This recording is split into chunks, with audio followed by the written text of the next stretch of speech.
So hello everybody, my name is Lane O'Connor and I'm here to talk to you today about substance use disorder during pregnancy and postpartum. I'm really happy to be with you to talk about this really important topic, and I look forward to sharing some of the knowledge that I've gained over the 2 decades I've been doing this work. I am the Director of Perinatal Addiction Medicine at Maine Medical Center and also work as the Director of the Maine Mom Initiative for both the Office of Maine Care Services and for Maine Health. So this is a passion of mine, and I'm excited to share some information with you.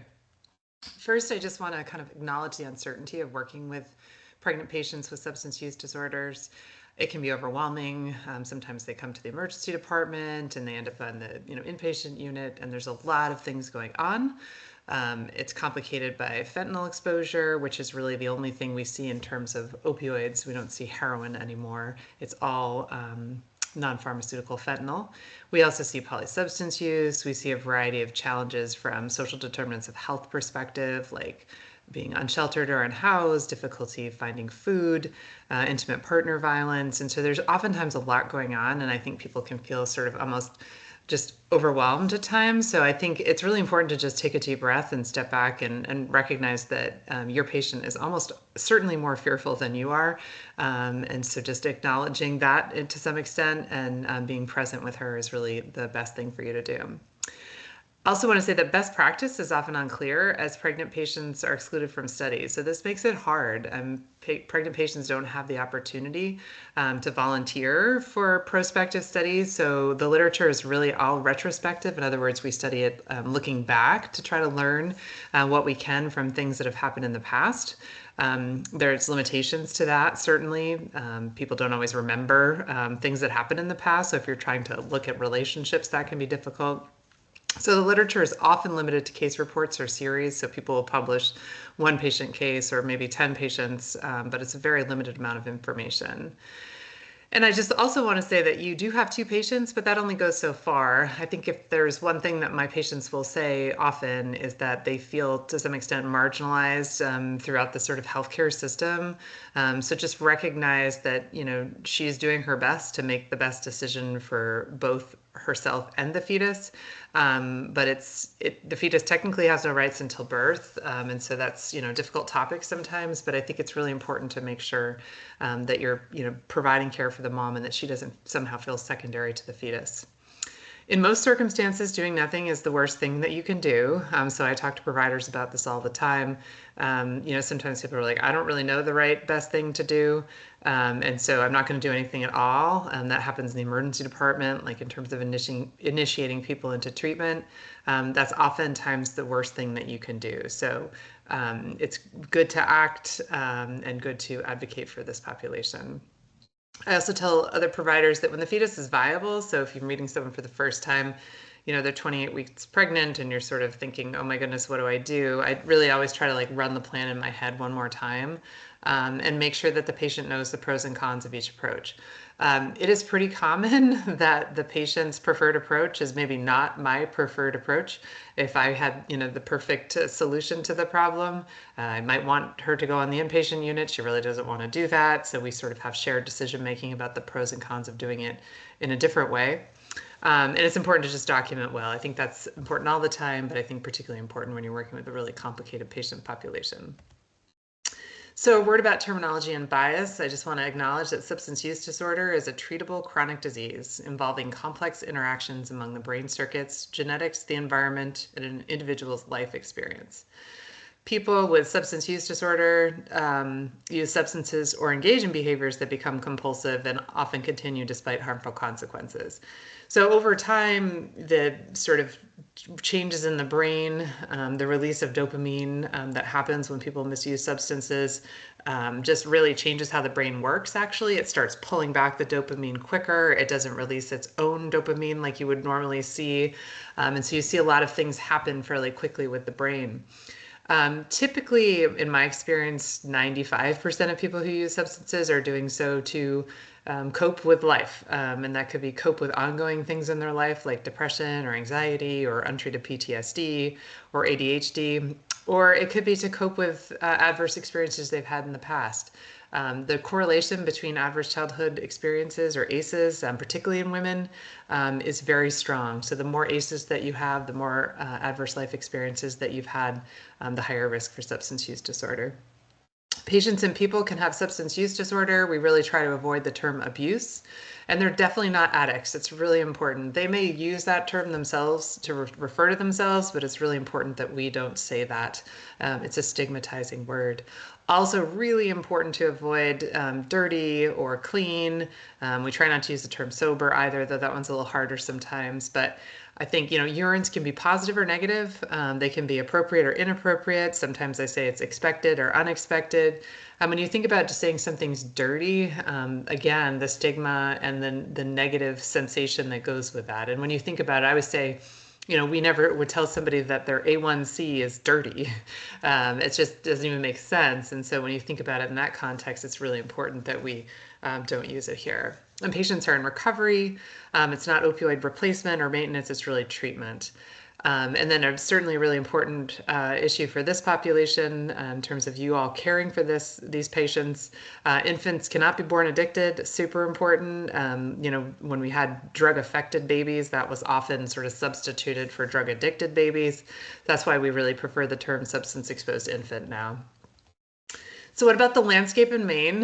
Historically, we've had one of the highest rates of opioid-exposed pregnancy in the US, together with West Virginia and Vermont. So historically, very high rates. This is actually a paper that I was one of the co-authors on. So we looked at from 2016 to 2022 in Maine, the prevalence of maternal opioid use disorder decreased from about 35.3 to 18.8 per 1,000 deliveries, and the prevalence of NAS or neonatal abstinence syndrome declined about the same. Which is a pretty compelling decline, and some other states did see that. We don't yet know why, so that's kind of the next paper I'm working on. Is it that patients have better access to inpatient LARCs? For those of you that aren't aware, historically, Maine Care did not allow people to put in LARCs during the postpartum hospitalization. They didn't let them bill for that device, actually. That became unbundled. In other words, you could bill for that device starting in, I believe, 2017. So, is there better access to LARCs within the hospital setting so that prevents the next unplanned pregnancy? Hard to say. I think the other thing that we're seeing a lot of is other SUDs, which I'm going to talk a little bit about. So has another substance use disorder replaced opiate use disorder? And right now, when we admit patients to the MOM program, which I'll talk a little bit about, we sort of say we're seeing a third, a third, a third. So we see about a third opioid use disorder as kind of the primary diagnosis, a third with stimulant use disorder, and then a third with alcohol use disorder. That doesn't necessarily mean that they don't have some of the other disorders in terms of other substance use or polysubstance use, but in terms of like the most important diagnosis, it really does seem to be kind of divided into thirds right now. So it makes things complicated. So opiate use disorder in pregnancy, pregnant patients have priority access to treatment. So this is like a wonderful thing about caring for pregnant patients. So for example, if you have somebody on the inpatient unit, they've been admitted for fetal monitoring, started on methadone for their opiate use disorder. You can get them into a variety of different treatment settings fairly quickly, really. So I think about like Crossroads, we send folks there pretty regularly, that they can go there postpartum too, and they do take methadone postpartum now. I fixed that or helped to fix that. So that's a really nice thing that those, it's a lot harder for some of my patients who are not pregnant or some of the folks that I work with in the correctional system to be able to access treatment. So that's a really wonderful thing about being pregnant. It's a tremendous source of motivation, but patients are also usually deeply afraid of DHS or OCFS intervention. So they don't really know what to do. Most pregnancies are unplanned and they're sort of like, do I get care? Do I not get care? And I think, sometimes it goes on for months. And so we don't actually see people until they're 7 or 8 months pregnant, which is certainly too bad because we could have done a lot of interventions earlier if we had seen them earlier. And it's important to acknowledge that many don't seek care because of this sort of fear of OCFS. And I don't know whether sometimes they think they might avoid detection on the inpatient unit when they deliver. Probably some people have, and certainly that's a risky proposition, but I can appreciate why people do that. So methadone and buprenorphine are both first line in pregnancy. When it comes to buprenorphine, you can use either monotherapy, which is formerly known as Subutex, or the combination therapy with naloxone. That's known as Suboxone, and it comes in both a tablet and a film. It used to be that you really only were recommended to use monotherapy. Now, combination therapy is absolutely first line. I usually talk about the pros and cons with patients. People, the monoproduct does have a higher risk of misuse or diversion. So that's concerning to me. Sometimes I've had situations where a pregnant patient's medications were actually stolen by her partner because of that higher risk of misuse or diversion. So sometimes, again, people might be selling it to make money. So we talk about, which is better for them. And if they have a strong preference one way or another, I typically go with that. But I don't prescribe monotherapy postpartum, and I'll talk a little bit about what I use instead. Infants born exposed to MOUD are at risk of a withdrawal syndrome. So typically it was formerly known as NAS, or neonatal abstinence syndrome. Now I think most people call it NOWS, which is neonatal opioid withdrawal syndrome. Really important that moms know the 5-day hospital stay is expected for eat, sleep, console monitoring. I really try to teach this at every appointment I have. And some of this is not necessarily things you would be doing, but I think it's really important for you to be aware of like all the different ways in which we treat patients, the teaching that needs to happen, just so that you can help answer questions or maybe prompt them to the right person if they have ongoing questions. We'll talk about substance-exposed infant notification. That's in a later slide. Don't forget that the partners or other people in the home also need treatment. So it's very unlikely that a pregnant patient will be able to stay on track with her recovery if she's living with somebody who's actively using. Peer support is hugely important.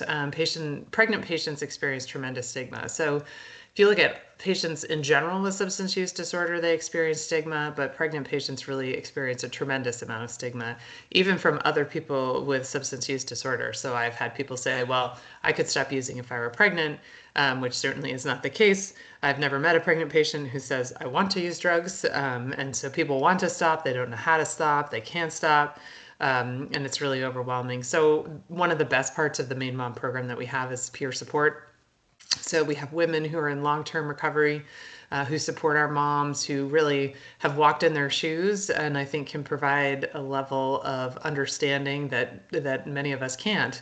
And so it's a really important role. I think the other part that's nice about peers is that there's sort of a living example of what long-term recovery can look like. And so that really helps both from a societal perspective in terms of reducing stigma, but also that patients will see them and think, maybe, one day I can be back on track. Maybe one day I can work with as a peer. So it's a really important, almost mentorship as well. So starting buprenorphine in pregnancy, I just want you to be aware, buprenorphine is what we call a partial agonist. So it binds to the same receptors that the illicit fentanyl binds to, but it doesn't activate it in the same way. So it doesn't sort of light it up as a full agonist would. So when you see, the reason you sometimes see withdrawal when people start is that the buprenorphine receptors that are not activated as much as they were when there was fentanyl on board. And so it's that sort of difference between the two sort of activation abilities, for lack of a better way to put it, is why you sometimes see withdrawal. So it's very difficult in the fentanyl era. We do see the risk of precipitated withdrawal being present. It's really important to consent patients to that, but it should not limit access to treatment. So again, this is something I see all the time. People will see a pregnant patient in the office or in the hospital and go, I don't want to precipitate withdrawal. I'm not going to do anything. I'm just gonna, call somebody for help, and in terms of get her an appointment a week down the road or something, and that's just inadequate. And it doesn't happen all the time, but it is something that just people should be aware of. We used to think that withdrawal was terribly dangerous for the fetus, and then there was a study that came out a couple of years ago that was looked at over 5 years and 300 pregnant patients that were in jails and prisons who were fully detoxified during pregnancy from opioids, with no adverse fetal outcomes related to detoxification. To be clear, I am not advocating for this. In no way do I ever recommend people being stopped on their opioids during pregnancy. I'm merely stating that historically we had such fear of a withdrawal in a pregnant patient that I think it's important to just note that babies are more resilient. Our fetuses are more resilient than we thought they were. And so, again, that risk of precipitated withdrawal or making people feel sick should not limit what you do. If I'm talking to a patient on the outpatient setting, sometimes the best option in terms of getting started on buprenorphine is to go to a supervised withdrawal setting, formerly known as detox. These are two examples that I use frequently: New Horizons in Bangor and Milestone in Portland.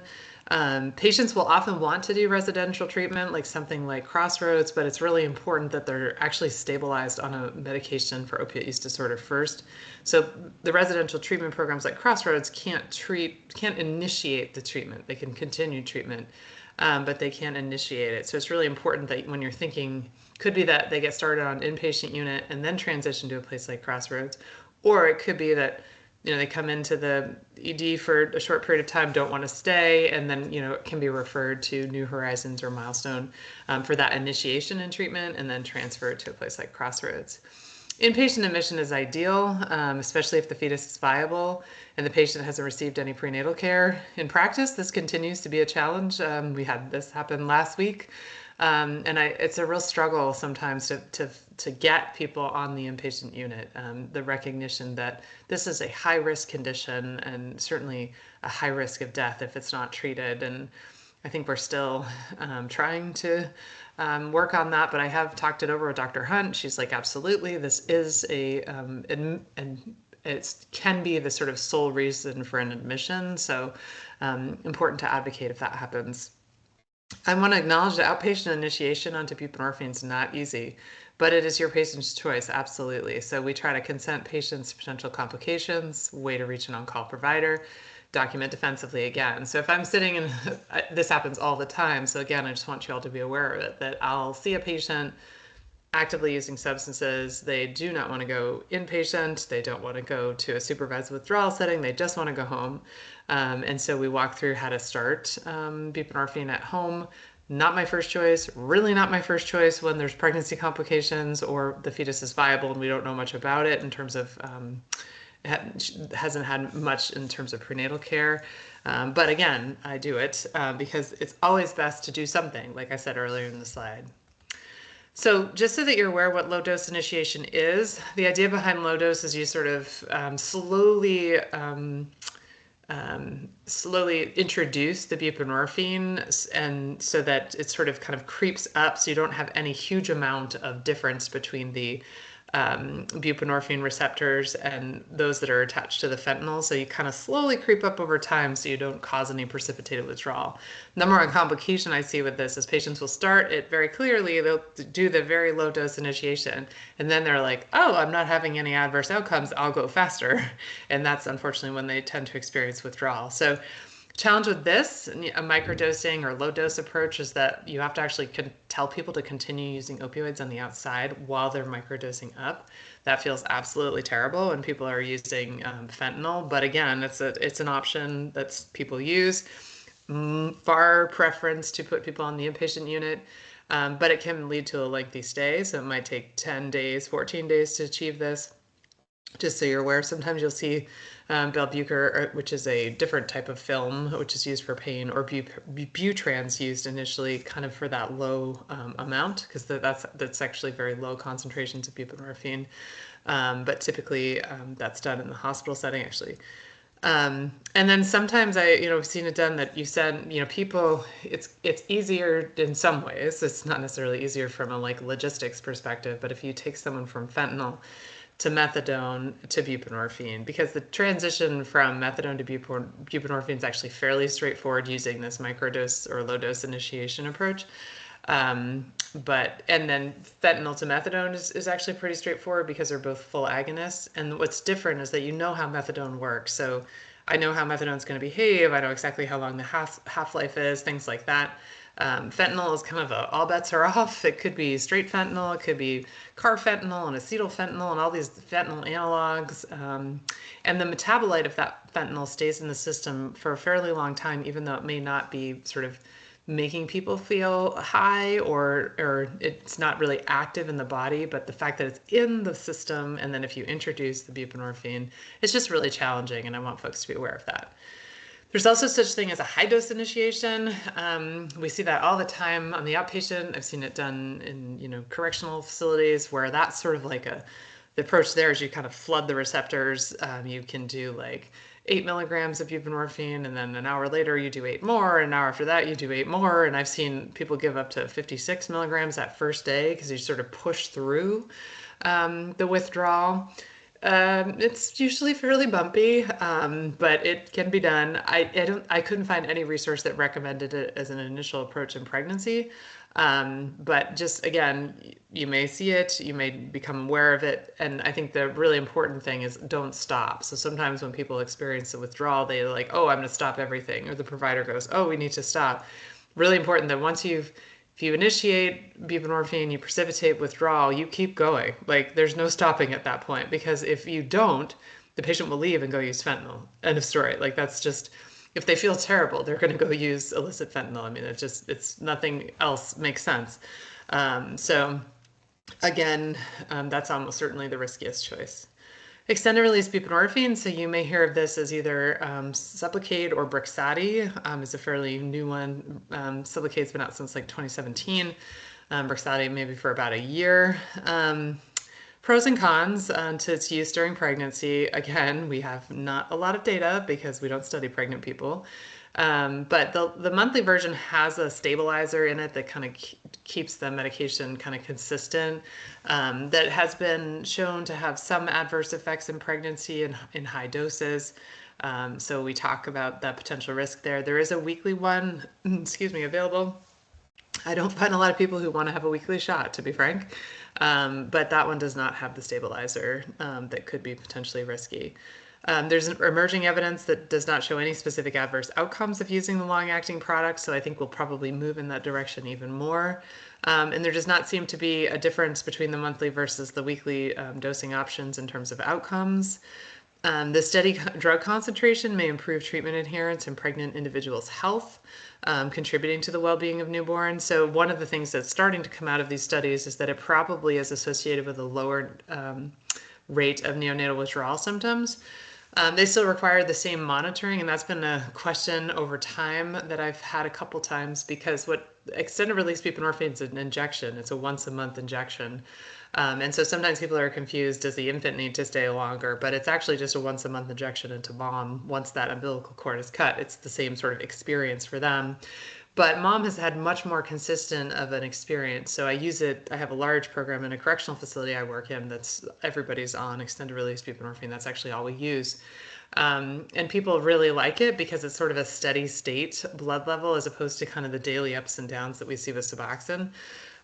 So I think you'll see more of it. Maybe a suitable treatment option during pregnancy. It'd be great if we had some larger studies, maybe someday. Many patients prefer to stay on it during pregnancy, so I have a lot of conversations with people. And it's just important, if folks are of childbearing age, that they're just aware, because if there is a risk with the NMP, it seems to be theoretically in the first trimester, so it's important that people are aware of that potential risk if they happen to become pregnant. But again, it's much more associated with high exposure to that stabilizer. So patients often require dose increases during pregnancy due to the physiologic changes of pregnancy. Really important to normalize this. So I talk about this very early on, and I explain to patients what might happen, because if patients start having symptoms that feel like they're sort of consistent with opiate withdrawal, oftentimes they feel that they're doing something wrong, like what am I doing, or my recovery is not as stable as it feels like it should be. And it has nothing to do with them or their recovery. It's just how their body changes. Blood volume increases pretty dramatically.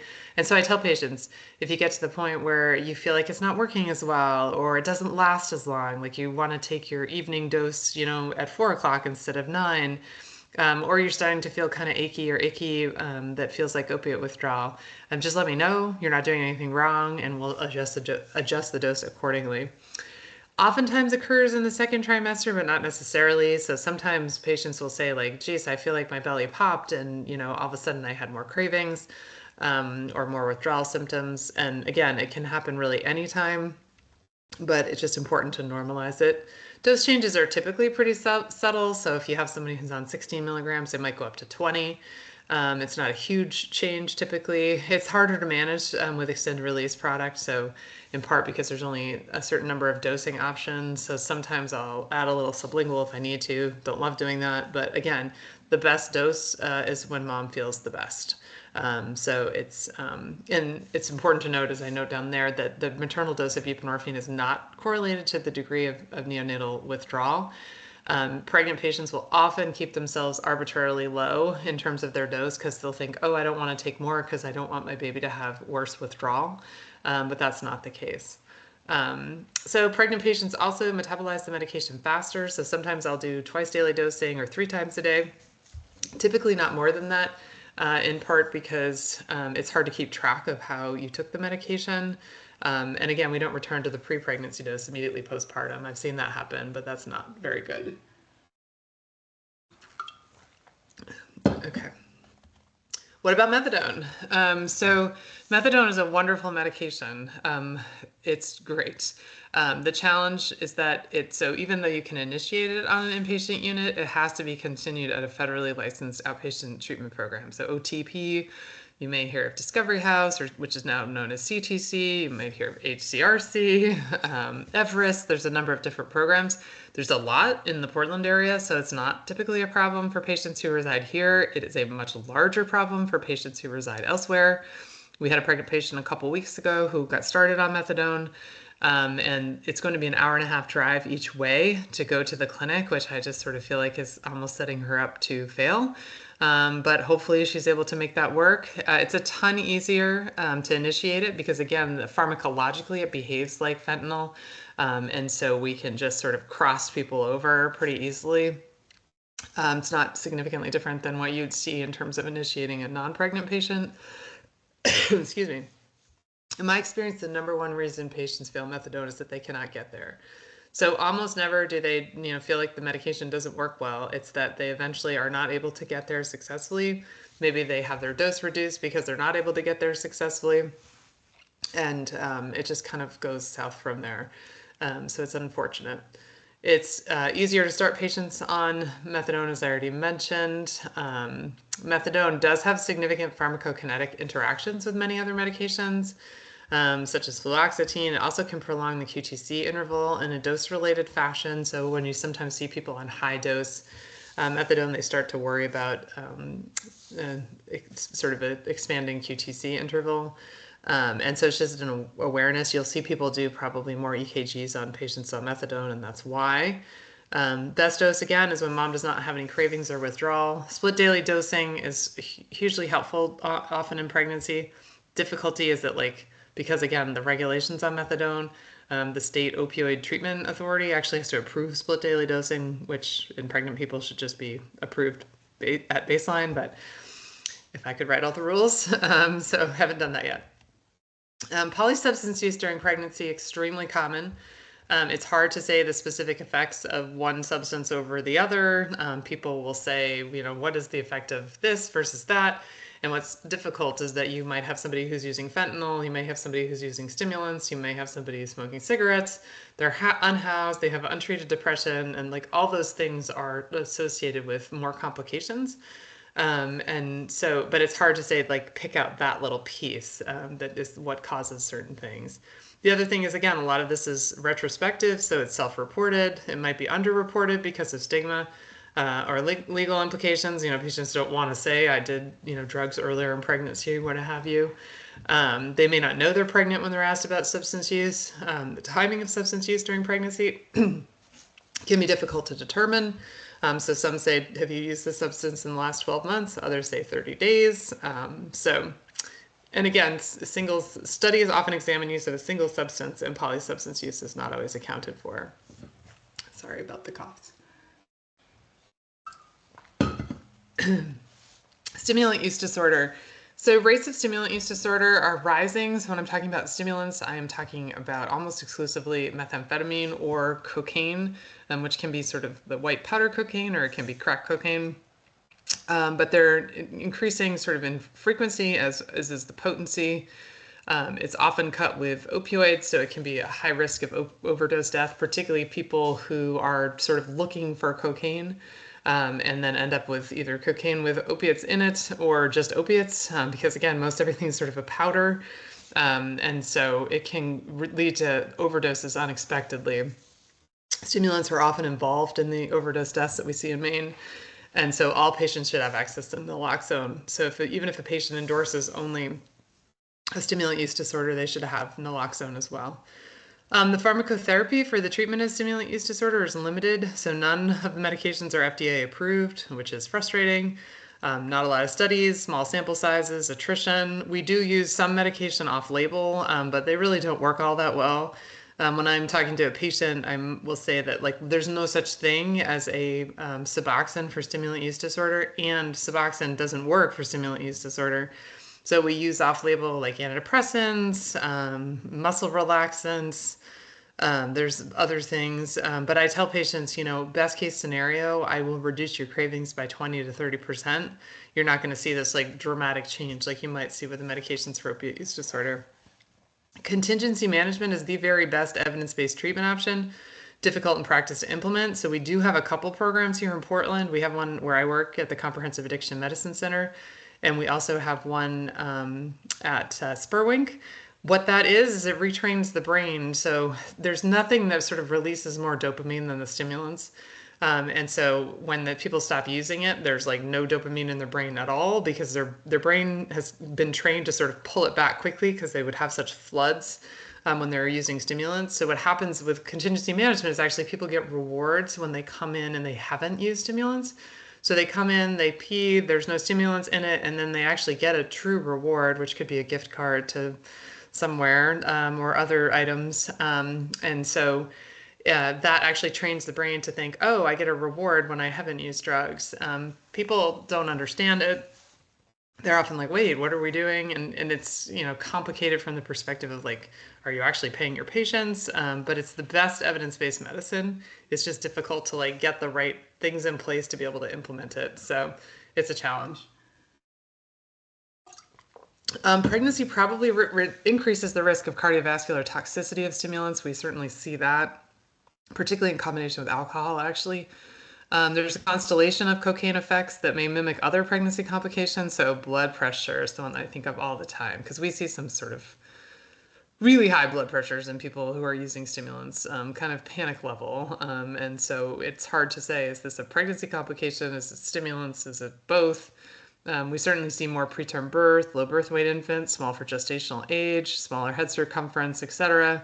Placental abruption is the most significant risk for sure with the misuse of stimulants. So I think if you have a patient with a substance use disorder, think abruption until proven otherwise, particularly if they're using stimulants. Certainly increased risk of transmission of infectious disease when they're using any substances. There's an uncertainty around connection between stimulant use disorder and pregnancy and most fetal structural abnormalities due to confounding variables. So again, hard to say that there's any structural problems in the fetus. Long-term impacts of perinatal exposure are also impacted by confounders, but appears associated with difficulty in self-regulation, attention, and inhibitory control in children. The neurotoxicity of methamphetamine does appear to be worse than that of cocaine. Critical to retain patients in opiate use disorder treatment if efficacy of OUD treatment persists. So in other words, when patients, this happens a lot, which is frustrating. So if you have a patient that's, has an opiate use disorder, they're on Suboxone, they're doing pretty well, and from an opiate perspective, but they're continuing to misuse stimulants, you don't just cut them off for the buprenorphine. Again, this is a chronic treatable disease. This is not something we punish people for. And that only opens them up to, increases their risk of overdose. So if I have somebody who's in treatment for, say, both opiate and stimulant use disorder, I'm continuing their opiate use disorder medication and then making sure they have the best treatment available for stimulant use disorder. I'm not stopping their buprenorphine. We should monitor infants exposed to stimulants should be monitored for withdrawal. Seems like it's a fairly similar picture to opiates, but again, somewhat hard to predict, and again, hard to say because oftentimes they're also associated or exposed to opioids. Breastfeeding represents a significant exposure risk. This to me is a contraindication to breastfeeding. We have a slide down further on where I talk more about breastfeeding, but it's complicated. Cannabis use disorder. This is one of the most frustrating parts of my work, I would say. In large part because people do not perceive it to be a problem. It's the most commonly used illicit drug. So again, there's legal cannabis now, both recreational and medical, and so it's confusing. I think the fact that we have medical marijuana confuses it for patients because they think, oh, it's a medication. It says medical marijuana, must be fine, must be perfectly safe. And it's definitely not. And so that's a challenge. The frequency of use in pregnancy depends on the population you're looking at. It could be 2 to 5% or up to 15 to 30%. But up to half the individuals who are using cannabis prior to pregnancy continue to use it during pregnancy. It's gotten more common after the COVID-19 pandemic. So prenatal cannabis use increased by 25% when compared to the 15 months before the pandemic. Again, the most common thing is people just don't actually believe me that this is a problem when I'm talking to them about their cannabis use. The potency of the cannabis that we see is also sort of off the chart. So people will often have really psychiatric complications from their cannabis use, and so it can make things very complicated. They could be paranoid, they could be hallucinating, other things, and that certainly all could be from cannabis, in addition to stimulants. There's a number of things that can cause that, plus just underlying mental health disorders that might be untreated. So it's a challenge. It's very common that cannabis use is used in women who have other use disorders, so pregnancy and OUD. About half the population, OUD and alcohol use disorder, also using cannabis. And then those with alcohol use disorder only, again, half of them or so were also using cannabis. Highly lipophilic and distributed rapidly through the brain, and again, becoming more potent over time. What does this do to the fetus? This is one of the few substances that we actually do have fairly good data just on cannabis, because there's a number of patients that only use cannabis, nothing else. So it definitely in animals seems to disrupt the brain development and function. There was a large study done in California. You can see the data here. I think one of the best studies I've seen done on this topic, and it clearly was associated with greater odds of low birth weight, small for gestational age, preterm birth, and NICU admission. There does seem to be a dose-response relationship for low birth weight and small for gestational age. So that means the more you smoke or the higher your levels of cannabis, the more likely you are to have that happen. People do a lot of edibles as well, so the whole sort of like you can smell it is not always the case. And so it's complicated. We see also, kiddos getting into it because they look like gummy bears. So really important to have conversations with your patients about safe storage of everything, including cannabis-containing products. It does seem to be associated with a variety of behavioral and cognitive functioning deficits in the long term. Why do pregnant patients use cannabis? So there's a perception that, again, there's no risk, and that perception has increased threefold amongst reproductive age women during that time period. Up to 70% believe there is slight or no risk of harm using 1 to 2 times per week while pregnant. Again, they're feeling, particularly because I think it's been called medical, there's a perception that it's safe. Some use cannabis for health management of morning sickness, nausea, pain, sleep. Sometimes they will swap to cannabis when provider stops psychiatric medication, or maybe they'll think that it's safer than using sort of illicit fentanyl. But a lot of people do also perceive it to be safer than prescribed medications, which is almost certainly not the case. But again, it's an herb, you grow it. And so it must be safe is a lot of what I hear. The other thing is that patients really report that they get mixed messages from providers. Some providers don't ask about cannabis at all. Many women feel that they're not given adequate information to make an informed decision. It's also one of those things with like OCFS that, some OCFS workers say, oh, this is a huge problem. Others say, not a big deal. And so it can be confusing for patients. What about cannabis postpartum? This is another large study that was very well done that found that cannabis use during pregnancy, or cannabis use disorder during pregnancy, found that there was an increased incident of infant death in the first year of life that was 1.4 times higher among those with maternal cannabis use disorder. So the most common cause was this sudden unexpected infant death. And so not quite clear what the underlying cause was. I think, some people say maybe secondhand smoke exposure. Sometimes you see people who are impaired in breastfeeding and maybe they smother their child. And unsafe sleep is another huge one.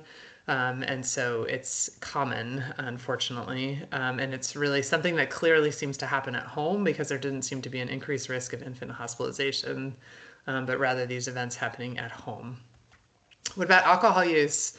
Common is the alcohol use. I think one of the hardest things to pick up, personally. I think it's one of the patients have sort of been told they should just say no, in terms of like when people ask you, are you using alcohol during pregnancy? It's just like, no, I'm just not doing that. And so important to really dig into that, particularly if people have an alcohol use disorder in the past. Despite public education efforts, the percent of pregnant patients who actually increased, the percent of pregnant patients using alcohol actually increased from 2006 to 2020. So we're not doing a very good job. This slide or statistic I find particularly disturbing. So 80% of people were asked about their recent alcohol use, so that's good. I mean, we'd like that to be 100%. But only 16% were told to reduce or quit or referred for help. And so it's just like, oh, yeah. So you got to have a plan in place if you're going to ask, and it's really actually fairly easy to treat. Birth outcomes following alcohol exposure: it freely crosses the placenta, reaches maternal levels very quickly. It's one of the leading, or probably the leading, cause of preventable birth defects. Neurodevelopment abnormalities in the US can cause a range of developmental, cognitive, and behavioral problems, which can really appear anytime in the childhood. The most profound effects are brain damage and resulting impairment in behavioral and cognitive functioning.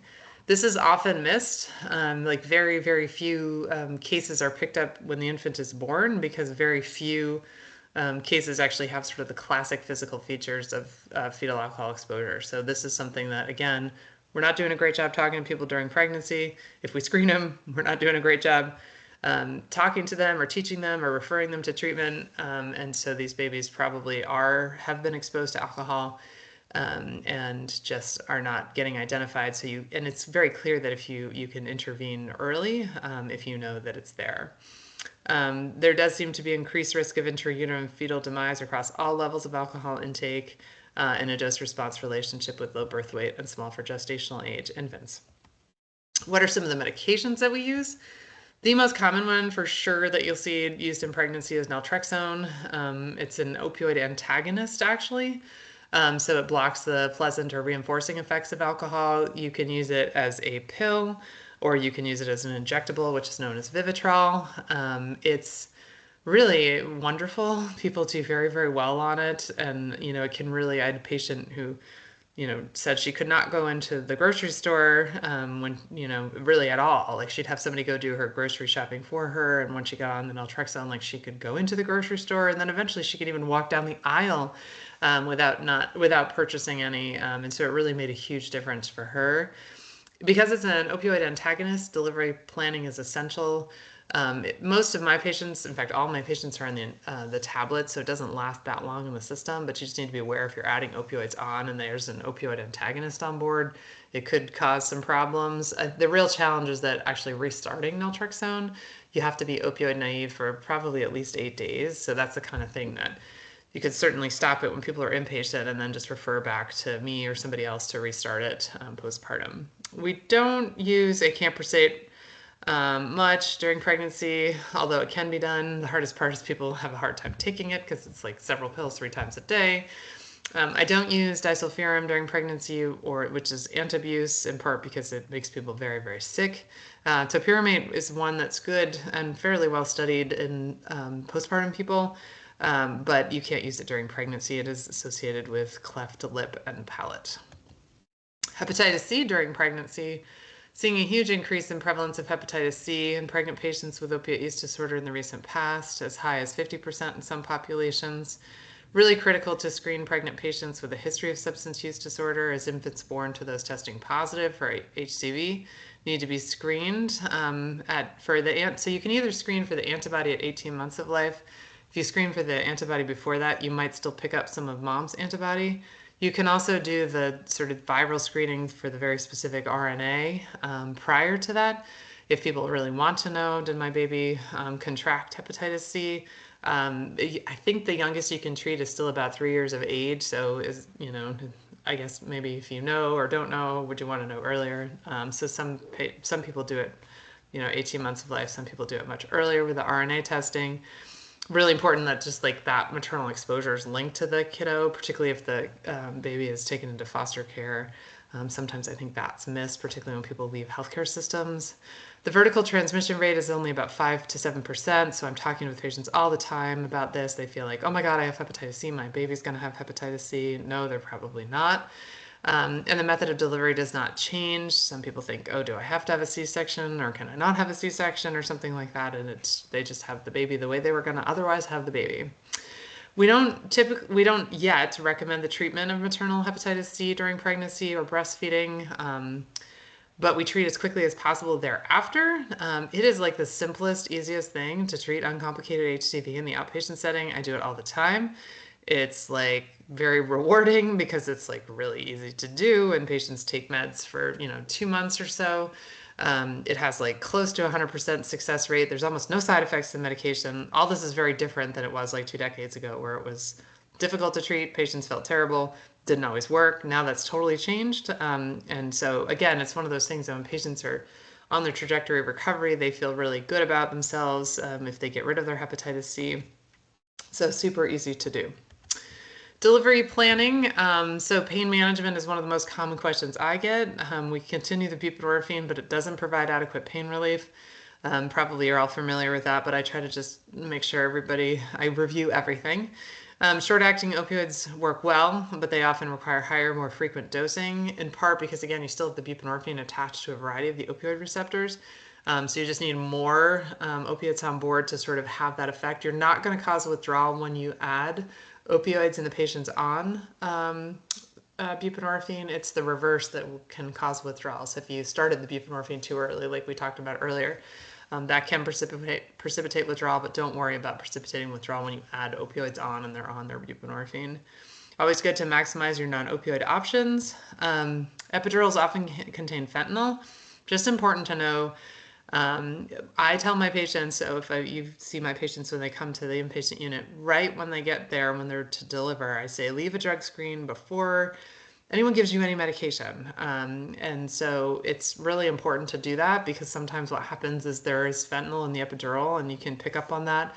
The drug testing that we do is so good now in terms of we detect such low use. It can complicate things. We had a case earlier this week. I actually ended up testifying in court earlier this week where the mom came in. This is not at MMC, a different hospital. Left a urine when she arrived. It had no fentanyl in it. She received a fentanyl-containing epidural. The baby had fentanyl in his system shortly after birth, and they basically said, well, mom did fentanyl. And it's like, no, we have this urine over here. It's not a perfect science in the sense that it's not the cause for always, every baby having fentanyl, but it's just something to be aware of. So if a mom comes in and says, I need to leave a urine right now, that's why she's doing it, and definitely help facilitate that. So it's so helpful when we can take that question right off the table, as we did in this case earlier this week. Documenting if the patient refuses a drug screen, really important. Again, we talked about 5-day hospital stay, substance exposed infant. So what is the substance exposed infant notification? So half of all child removals in Maine involve substance use. This is an issue I'm teaching on all the time. So this is what the statute currently says. So basically I highlighted the critical piece. So infants born affected by substance use or has withdrawal symptoms that require medical monitoring or care beyond standard newborn care. Whether that's from illegal or legal drugs or fetal alcohol spectrum disorder. So this does include people who are on prescribed MOUD for, and it could be people who are actively illicitly using substances, or it could be somebody who's been on, like I did an intake a couple weeks ago for a person who's like, I haven't used anything in 10 years. And oh my God, what do you mean I have to be reported? So there was a variety of different bills on the floor this legislative period. This most recent one has been continued to the next session. Lots of conversation about how to do this well. I think somebody who's been on MOUD for an extended period, no returns to use, no issues really otherwise, I think absolutely does not need to be reported to OCFS. This is my personal opinion, so to clarify. I think it's stigmatizing to some extent that we do. But the challenge is that we have to really decide what is that algorithm, like who does get reported, because I fear that there'll be people that just don't report. And certainly substance use can lead to a variety of challenges from the parenting perspective, including not able to sort of care for your child adequately or when they're using, and unfortunately bad things happen, and we've seen this happen a few times. So it's reported, the social workers report this on the inpatient unit. OCFS will come and visit with the patient, do an interview, and then all these patients will get a plan of safe care, which is pretty much really just a document of all the different things that the mom's engaged with so that she can continue to engage with those services postpartum. Breastfeeding is absolutely compatible with buprenorphine. Infant serum levels are low. Absorption is actually limited through the GI tract, so abrupt discontinuation is okay. I've had this question a couple times when DHS was going to remove a child. Can they switch to formula? And from a exposure to MOUD perspective, it's fine. It probably does reduce NOWs, but it's actually typically what we believe related to the active breastfeeding. So the close skin-to-skin contact, the soothing, the nature of breastfeeding as opposed to ongoing exposure to medication. And all of that is true for methadone as well. Lots of conversation around timing of most recent substance use. Let's just say lots, that's why I put it in capital letters. What should dictate this decision is very difficult. So there's a newish paper that came out. I've talked to the author about it several times. And actually this very clearly shows that literature suggests that only SUD at the time of delivery is a predictor of postpartum return to use.